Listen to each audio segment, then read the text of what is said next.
faz de si perante os outros, pleiteando sempre uma superioridade. Então Rousseau diz, na sociedade, o amor de si, ele acaba sendo corrompido, porque a comiseração deixa de ser natural e passa a ser vista como uma forma de competir. Ou seja, eu vou começar a competir com o outro, para mostrar que eu sou o melhor. E a minha bondade acaba deixando de ser uma bondade natural, que nós vemos, por exemplo, diz Rousseau, nas tribos indígenas, né? Para ser uma, depois eu vou entrar nisso mais detalhadamente, para ser algo superficial, algo propriamente civilizatório, né? E aí Rousseau critica a forma como os nossos sentimentos naturais e intrínsecos começam a se tornar artificiais por conta dessa mudança que acontece, né? E uma das coisas para ele que vai prejudicar grandemente todos os nossos sentimentos naturais e fazer com que esses sentimentos naturais comecem a ser sentimentos artificiais, porque para ele o próprio pacto social é uma coisa artificial. Eu abro mão da minha liberdade para garantir uma coexistência pacífica para todos, né? Então, para ele, o próprio contrato social, a própria civilização, né? E somente um contrato social garante uma civilização.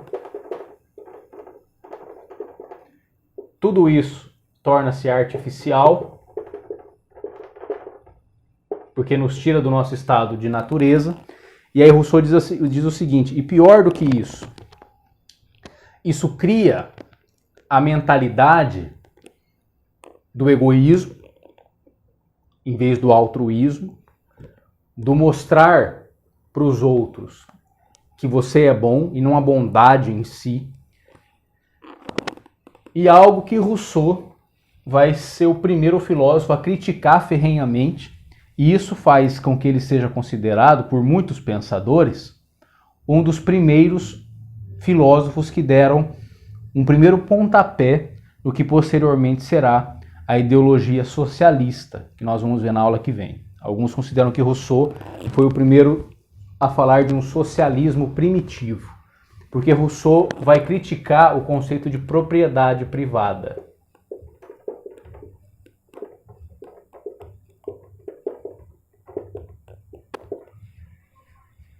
Ou seja, Rousseau diz assim, no estado natural, não existe propriedade privada, tudo é de todos. Vamos pensar, por exemplo, nas primeiras civilizações humanas ou nas primeiras tribos humanas, né? E nós ainda temos alguns exemplos hoje com as tribos indígenas, das poucas que restam, né? Lá os índios, os homens selvagens, como nós dizemos, né? Eles têm uma apreciação à natureza muito diferente de nós, homens civilizados. Porque eles vão dizer que a natureza está aí, generosa como é, para todos. Não existe ninguém que é dono da natureza.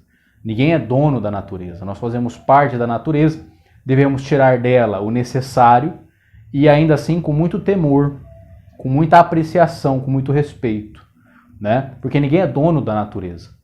Essa é a visão do homem, portanto, veja, o homem bom, o bom selvagem. Vivemos em estado de harmonia. A natureza nos garante tudo, alimentos, água, enfim, tudo que nós precisamos e carecemos para a nossa vida. Enquanto que, no estado de civilização, esse amor pela natureza deixa de existir. E nós passamos a entender a natureza egoicamente ou egoístamente. Ela só existe para nos servir. Só existe para nos servir. Porque o homem civilizado criou, segundo Rousseau, uma ideologia muito perversa, que é a ideologia da propriedade privada. Ou seja, eu pego algo que é natural e privo esse algo só para mim, ou só para os meus. Aquilo que estava em comum, dado pela natureza para todos, eu vou privar e vou fazer apenas, então, somente meu. E aí Rousseau é o primeiro a criticar a ideia da sociedade, da propriedade privada. na visão de Rousseau, não deveria existir nenhuma propriedade privada. E aí ele tem uma famosa frase, onde ele diz o seguinte, que a loucura humana começou quando o primeiro homem cercou um pedaço de terra e disse, isso é meu. E o outro acreditou. Ele falou, a partir desse momento surgiu a propriedade privada e a partir desse momento começou a guerra. A guerra para ter aquilo que é do outro. A guerra para ter acesso àquilo que era natural a nós. E que nós, egoicamente, egoisticamente, acabamos pervertendo o sentido natural quando começamos a criar ideologias sociais. Essa é a visão e a crítica que Rousseau faz, não é? Da sociedade privada, desse sentimento artificial acerca do que é natural, dessa civilização, diz Rousseau, surge o Estado. Surge o Estado.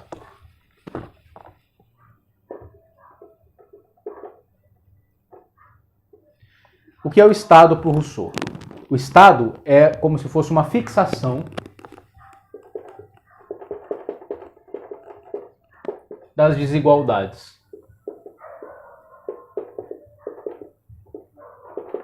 Porque é o Estado quem começa a conferir o direito à propriedade privada.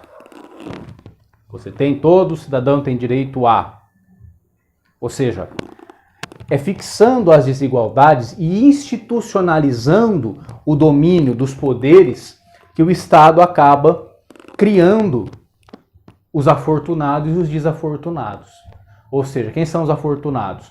Os que possuem maior propriedade privada, garantida pelo Estado. E quais são os desafortunados? Aqueles que têm menos acesso à propriedade privada. Ok? Então o Estado é um garantidor e um mantenedor das desigualdades. Rousseau diz que a humanidade pode realizar-se plenamente apenas enquanto sociedade civilizada. Por quê? Porque o contrato social, diz Rousseau, é uma reposição do eu comum da humanidade na esfera ético-política, mediante a soberania estatal que exprime a vontade geral.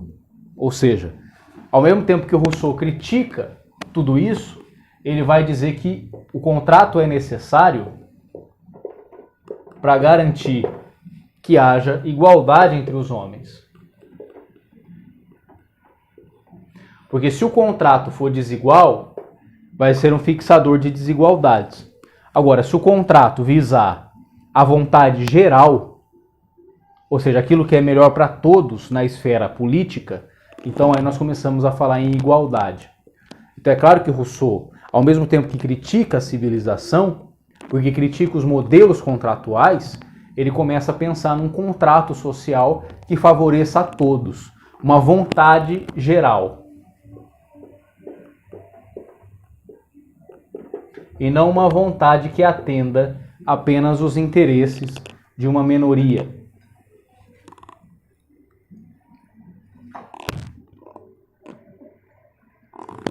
Vontade geral, na verdade, significa o bem-estar comum.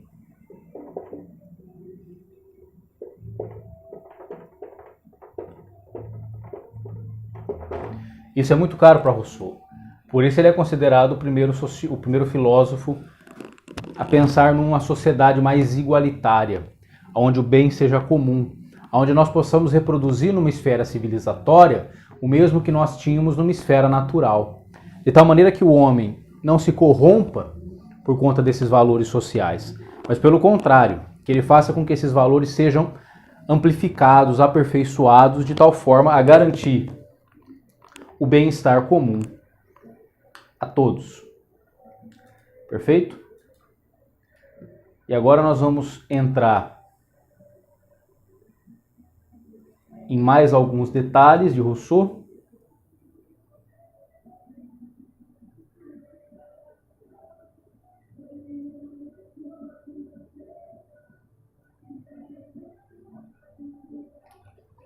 Para Rousseau, o tema da igualdade, como nós já falamos, ele vai ser muito presente na sua obra, Porque até então nós tínhamos, desde lá de Aristóteles, que foi o que nós estudamos na última aula, e que se manteve na Idade Média, a ideia de que as desigualdades sociais, elas são como que naturais ao homem. Então Aristóteles dizia, por exemplo, de acordo com seu pensamento teleológico, tele ao longe, logos, estudo, ou seja, teleológico significa que tudo possui, digamos assim, uma ordem estabelecida, né? E que cada qual deve ocupar o seu devido espaço na sociedade. De tal maneira que o guerreiro deve guerrear, quem tem um espírito de guerra deve ir para a guerra, o filósofo governar, o escravo, né? Lembram dessa aula? Aristóteles diz que o escravo tem que se manter escravo, porque isso faz parte da sua natureza. Então até Rousseau, desde a Grécia Antiga, passando pela Idade Média, a ideia que se tinha era que a desigualdade social era natural, né? Era intrínseca.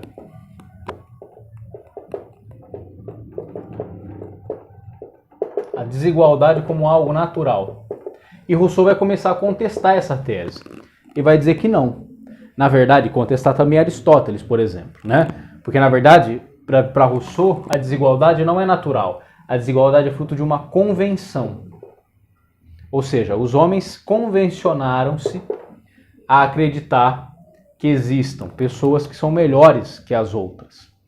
Por ter mais propriedade privada, por possuir mais bens, por possuir a famílias mais nobres e por aí em diante. Mas isso é só uma convenção social, né? E agora a gente vai começar a mudar esse pensamento de que a ordem social é pré-determinada, que a vida na sociedade é pré-determinada.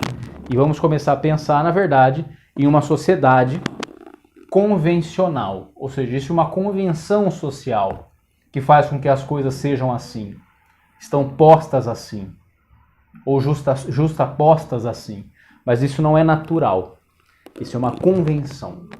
Isso faz parte de um grande contrato mal feito, diria Rousseau, né? Um contrato que beneficia poucos em detrimento da grande maioria. E aí Rousseau vai dizer que só essa convenção é que explicaria uma autoridade absoluta. Essa ideia da monarquia, de um só governar e os outros obedecerem. Ora, isso só acontece por conta dessa convenção. Convencionou-se pensar assim. Ideologicamente convenceu-se os demais a pensar assim, né? A ter uma visão cega, uma obediência cega por um líder, e as ideologias são as mais diversas, não é? E a ideologia religiosa sempre por pano de fundo, justificando isso através da vontade divina. Rousseau vai dizer, nada disso é natural. Um homem só se submete a uma obediência cega a outro se isso for convencionalmente ou socialmente criado e ensinado desde pequeno. Ou seja, a obediência cega aos pais, a obediência cega aos professores, a obediência cega aos políticos, né? Tudo isso Rousseau já aponta, que tudo isso tem origem nessa convenção social, né?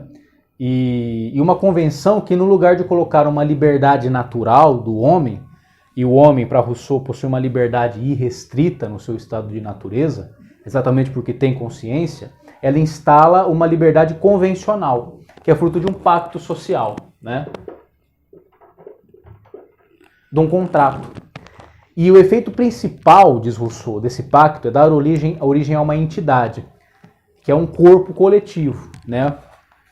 Que é o corpo político.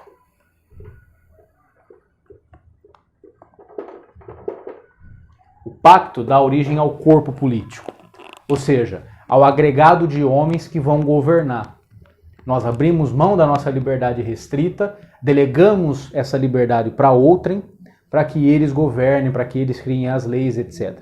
Só que na visão do Rousseau, nós devemos sempre estar atentos para ver se essas leis, se esse corpo político, se esse pacto social atende às necessidades e às demandas de todos, porque todos participam desse pacto social. E é isso que é importante ser dito, né? Para que não caiamos no erro de que nós delegamos a nossa liberdade para que os outros façam o que quiserem. Não. Esse pacto social, a sociedade, a civilização só pode acontecer através dele, e a população, o povo, e aí retoma o conceito de democracia, né, da Grécia, Só tem que aceitar esse pacto se esse pacto atender todas as demandas e carências do povo, ok? Eu vou ler um trecho do próprio Rousseau,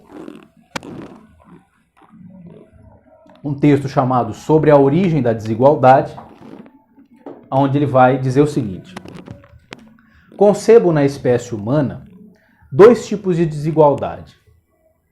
Uma, a que chamo natural e física. Ou seja, existe uma desigualdade que é natural, sim, que é a desigualdade física. Ou seja, alguns indivíduos possuem uma constituição física que não permite com que eles compitam, digamos assim, né, de igual para igual. Por ser estabelecida pela natureza, diz Rousseau, e que consiste na diferença de idade, ou seja, uma criança não pode competir com um adulto, na busca, por exemplo, por alguma coisa, né? Ou um velho também não pode competir com um adulto. Homem e mulher possuem uma natureza física diferente, portanto, aí sim nós podemos falar numa desigualdade, por exemplo, de força, né? Natural, mas só aí. Então, Rousseau vai aqui elencando diferença de idade, de saúde, de força e das qualidades do espírito e da alma. Então ele diz assim, realmente existem homens que naturalmente possuem qualidades maiores, por exemplo, do ponto de vista da bondade, e outros inferiores, naturalmente. A outra, diz Rousseau, que se pode chamar de desigualdade moral ou política, lembrando que Rousseau concebe a moral como um conjunto de regras e de costumes que se derivam do corpo político a partir do momento que essa sociedade já está estabelecida e possui um contrato do que é certo e errado, um contrato legal, né? Porque depende de uma espécie de convenção, diz Rousseau, né? Essa desigualdade moral ou política, pobre, rico, influente na sociedade, não influente na sociedade, ditador de regras, não ditador de regras, isso para Rousseau depende de uma espécie de convenção, diz ele, e é estabelecida, ou pelo menos autorizada, pelo consentimento dos homens. Ou seja, se existe uma lei que é ruim para nós, se existe uma norma social que não é boa, foi porque nós aceitamos. Porque quando nós nascemos, já numa sociedade civilizada, nós já nascemos fazendo parte desse pacto. Mesmo que nós não saibamos, mas nós somos registrados por um Estado, nós possuímos um número, que é o nosso RG, o nosso CPF, e nós já estamos dentro desse pacto. E conforme nós vamos criando consciência civilizatória, nós precisamos estar constantemente questionando se aquele conjunto de regras, de normas, de moralidade, criadas por aquele corpo político, realmente nos representa. Ou se já não nos representa. Se é um favorecimento maior, ou um favorecedor maior de igualdade ou de desigualdade. Diz Rousseau, essa consiste nos diferentes privilégios, de que gozam alguns em prejuízo de outros, como de serem mais ricos, mais homenageados, mais poderosos, ou mesmo os de se fazerem obedecer. Então tudo aquilo que antes a sociedade antiga e medieval tratava como status, e dizia que o status, privilégio, ordem social e por aí em diante, benefícios na sociedade, era algo natural, Rousseau descarta e coloca como algo convencional. Convencionou-se a pensar assim. A única desigualdade que é justificada naturalmente é aquela que é intrínseca ao nosso ser enquanto constituição biopsíquica. Perfeito? Numa linguagem moderna. Mas todas as outras desigualdades econômicas, sociais, discriminatórias e por aí em diante, tudo é fruto de uma convenção social. Ok? Isso é importante, pessoal, porque apesar de Rousseau ter escrito isso no século XVIII, nós tivemos no século XX o apogeu da Segunda Guerra Mundial, aonde uma das principais demandas políticas era a eliminação daqueles que eram considerados inferiores, e tentando justificar isso, não é, através de um corpo político. É aí que se criam as ideologias autoritárias, né? Então é importante sempre estar retomando esses ideais, esses conceitos de Rousseau, para entender o que é socialmente construído e o que é naturalmente. E não inverter as polaridades, ok? Senão nós caímos no erro do fascismo, no erro da obediência cega a autoridades autoritárias, né? A líderes autoritários, o culto à personalidade e por aí em diante. Perfeito? Rousseau ainda fala sobre a condição natural do homem, em contraste com a sua condição social, que é aquela divisão que eu fiz aqui no quadro, resultando em duas formas de liberdade, não é? A liberdade natural e a liberdade social. Na liberdade natural, nós temos liberdade irrestrita, ou seja, nós podemos fazer tudo aquilo que a nossa consciência pede. E na liberdade social, nós temos a nossa liberdade restringida, ok? Por conta do pacto que nós convencionamos e aceitamos no coletivo. Então, eu abro mão da minha liberdade para fazer com que o outro também tenha direito, por exemplo, ao sossego. Então eu abro mão, por exemplo, de escutar música alto no meu apartamento, para que não atrapalhe o outro no seu descanso. Então nós criamos uma lei que pune o indivíduo que faz isso, não é? E por aí em diante. A liberdade de ir e vir é uma liberdade, mas eu não posso, a minha liberdade acaba quando começa a do outro, dentro do que convencionou-se crer num pacto social, ok? Portanto, o pacto social faz surgir a sociedade civil, que resultou de um processo que deu origem às desigualdades sociais, na visão de Rousseau, e a famosa frase dele: o verdadeiro fundador da sociedade foi o primeiro homem que, tendo cercado um terreno, lembrou-se de dizer isto é meu, e encontrou uma pessoa simples e humilde o suficiente para acreditar. Ok? Então, para ele, a principal causadora da desigualdade é a ideia da propriedade privada. Rousseau exemplifica dessa forma a instituição da propriedade privada e a hipótese da desigualdade entre os homens, como principal problema da organização política.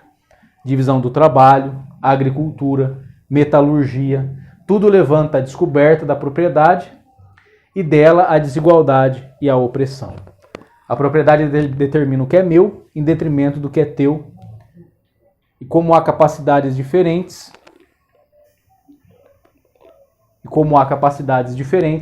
fatalmente uns terão mais que os outros e quererão manter a sua posse e transformá-la em propriedade. Perfeito? Rousseau termina com essa frase: como poderá um homem ou um povo assenhorar-se de um território imenso e privar dele todo o resto do gênero humano, a não ser por uma usurpação punível? Por isso que tira do resto dos homens o abrigo